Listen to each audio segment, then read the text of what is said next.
தமிழ்நாட்டின் முதல் பொறியியல் கல்லூரி கிண்டி பொறியியல் கல்லூரி ஆகும். இந்த கல்லூரி சென்னை சென்ட் ஜார்ஜ் கோட்டைக்கு அருகில் 1794ஆம் ஆண்டு 8 மாணவர்களுடன் ஒரு சர்வே பள்ளியாக நிறுவப்பட்டது. இது ஆசியாவின் பழமையான தொழில்நுட்ப நிறுவனமாகும். மைக்கேல் டாப்பிங் என்பவரால் நிறுவப்பட்ட இந்த கல்லூரி 1858இல் சிவில் இன்ஜினியரிங் பள்ளியாக மாறியது மற்றும் 1859இல் சென்னை பல்கலைக்கழகத்தின் கீழ் ஒரு கல்லூரியாக அங்கீகரிக்கப்பட்டது. 1861ஆம் ஆண்டில் இயந்திர பொறியியல் பிரிவு சேர்க்கப்பட்டதன் மூலம் இது பொறியியல் கல்லூரி என மறுபெயரிடப்பட்டது.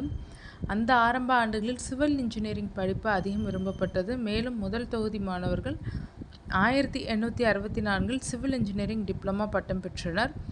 1920ஆம் ஆண்டில் இந்த கல்லூரி தற்போதைய 185 ஏக்கர் கிண்டி வளாகத்திற்கு மாற்றப்பட்டது. ராவ் பகதூர் ஜி நாகரத்னம் ஐயர் 1925ஆம் ஆண்டு இந்த கல்லூரியின் முதல் இந்திய முதல்வராக பொறுப்பேற்றார். இந்த இடமாற்றம் புதிய படிப்புகளை தொடங்க உதவியது. இயந்திர பொறியியல் 1894ஆம் ஆண்டு, மின் பொறியியல் 1930ஆம் ஆண்டு, தொலைத்தொடர்பு மற்றும் நெடுஞ்சாலைகள் 1945 மற்றும் அச்சு தொழில்நுட்பம் 1982, ஆராய்ச்சி திட்டங்கள் 1935ஆம் ஆண்டு தொடங்கியது. டாக்டர் KL ராவ் ஆராய்ச்சி மூலம் முதல் முதுகலை பட்டம் பெற்றார்.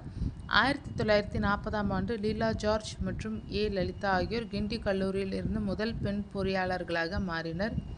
இரண்டாம் உலகப் போரின் போது விடுமுறைகள் இல்லாத துரிதப்படுத்தப்பட்ட படிப்புகள் 2 ஆண்டுகளுக்குள் 1942-43 3 தொகுதி மாணவர்கள் பட்டம் பெற உதவியது. 1946ஆம் ஆண்டில் பேராசிரியர் K. சுகுமாரன் கல்லூரியில் முதல் முனைவர் பட்டம் பெற்றார். 1947ஆம் ஆண்டில் அனந்தபூர் மற்றும் விசாகப்பட்டினத்தில் இருந்து கூடுதல் கல்லூரிகள் திறக்கப்பட்டன. ஆனால் ஆரம்பத்தில் கிண்டியில் செயல்பட்டன. 1957ஆம் ஆண்டில் மாணவர் சேர்க்கை 175லிருந்து 275ஆக அதிகரித்தது. மேலும் ஒரு முன் தொழில்முறை பாடநெறி பின்னர் 5 ஆண்டு ஒருங்கிணைந்த பாடநெறியால் மாற்றப்பட்டது அறிமுகப்படுத்தப்பட்டது. பேரறிஞர் அண்ணா தொழில்நுட்ப பல்கலைக்கழகம் 1978இல் உருவாக்கப்பட்டது. பின்னர் அண்ணா பல்கலைக்கழகம் 4 உறுப்பு கல்லூரிகளுடன் நிறுவப்பட்டது. கிண்டி பொறியியல் கல்லூரி, மெட்ராஸ் தொழில்நுட்ப நிறுவனம், அழகப்பா தொழில்நுட்ப கல்லூரி மற்றும் கட்டிடக்கலை மற்றும் திட்டமிடல் பள்ளி, MIT தவிர மற்ற 3 நிறுவனங்கள் கிண்டி வளாகத்திலிருந்து செயல்படுகின்றனர். MIT குரோம்பேட்டையில் செயல்பட்டு வருகிறது. P. சிவலிங்கம் முதல் துணைவேந்தராக இருந்தார். அதைத் தொடர்ந்து டாக்டர் குழந்தைசாமி மற்றும் டாக்டர் M. ஆனந்தகிருஷ்ணன் ஆகியோர் பதவியேற்றனர். காலப்போக்கில் புதிய இளங்கலை மற்றும் முதுகலை படிப்புகள் அறிமுகப்படுத்தப்பட்டனர்.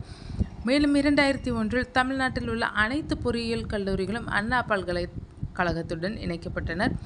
தேசிய நிறுவன தரவரிசை கட்டமைப்பு 2024இல் பொது பல்கலைக்கழக பிரிவில் அண்ணா பல்கலைக்கழகம் முதலிடத்தை பிடித்துள்ளது. புதுமை பொறியியல் ஒட்டுமொத்த பல்கலைக்கழகம் மற்றும் ஆராய்ச்சி பிரிவுகளில் அண்ணா பல்கலைக்கழகமும் முதல் 20 இடங்களில் இடம்பெற்றுள்ளது. புதுமை தரவரிசையில் 10வது இடத்திலும், NIRF 2024 பல்கலைக்கழக தரவரிசையில் 13வது இடத்திலும், பொறியியலில் 14வது இடத்திலும், NIRF ஆராய்ச்சி பிரிவில் 17வது இடத்திலும், NIRF ஒட்டுமொத்த பிரிவில் 20வது இடத்திலும் உள்ளது. கட்டிடக்கலை மற்றும் திட்டமிடல் தரவரிசையில் இது 34வது இடத்தில் உள்ளது.